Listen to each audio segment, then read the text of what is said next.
ಹಣ ಡಬಲ್ ಮಾಡ್ಕೊಡ್ತೀವಿ ಅಂತ ಆಮಿಷ ತೋರಿಸಿ ಕೋಟ್ಯಾಂತರ ರೂಪಾಯಿ ವಂಚನೆ ಮಾಡಲಾಗಿದೆ.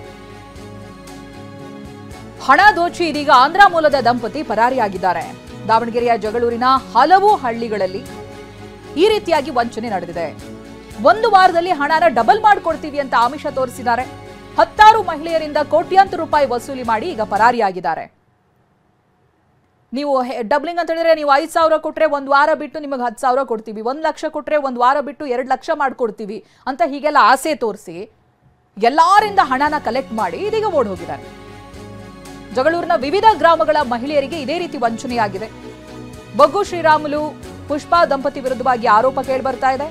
ಆಂಧ್ರ ಪ್ರದೇಶದ ಅನಂತಪುರ ನಿವಾಸಿ ಇವರಿಬ್ರು ಕೂಡ ಬರೋಬ್ಬರಿ ಒಬ್ಬೊಬ್ಬರಿಂದನೂ ಕೂಡ 30 ಲಕ್ಷ 40 ಲಕ್ಷ 50 ಲಕ್ಷ ಅಂತ ಹಣ ವಸೂಲಿ ಮಾಡಿದ್ದಾರೆ. ಈಗ 17 ಲಕ್ಷ ಕಳೆದುಕೊಂಡಿರುವಂತ ತಿರುಮಲೇಶ್ ಅಂತ ಅವರು ದೂರು ಕೊಟ್ಟಿದ್ದಾರೆ. ದೂರು ದಾಖಲಿಸಿಕೊಂಡು ಜಗಳೂರು ಪೊಲೀಸರು ತಲಾಶ್ ನಡೆಸಿದ್ದಾರೆ.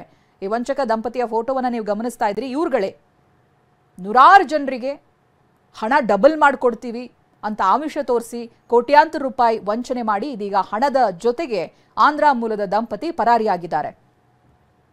40 ಲಕ್ಷ ಕೊಟ್ಟಿರೋರಿದ್ದಾರೆ, 50 ಲಕ್ಷ ಕೊಟ್ಟಿರೋರಿದ್ದಾರೆ.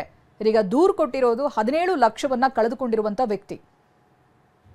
ಹಣ ಡಬಲ್ ಬರುತ್ತಲ್ಲ ಅನ್ನೋ ಆಸೆಗೆ ಕೈಯಲ್ಲಿದ್ದ ದುಡ್ಡನ್ನೆಲ್ಲ ಕೊಟ್ಟಿರೋರು ಈಗ ಪೊಲೀಸ್ ಠಾಣೆಯ ಮೆಟ್ಟಿಲು ಹತ್ತೋ ಹಾಗಾಗಿದೆ. ಪೊಲೀಸರು ದೂರು ದಾಖಲಿಸಿಕೊಂಡು ಇವ್ರಿಗಾಗಿ ತಲಾಶ್ ನಡೆಸ್ತಾ ಇದ್ದಾರೆ.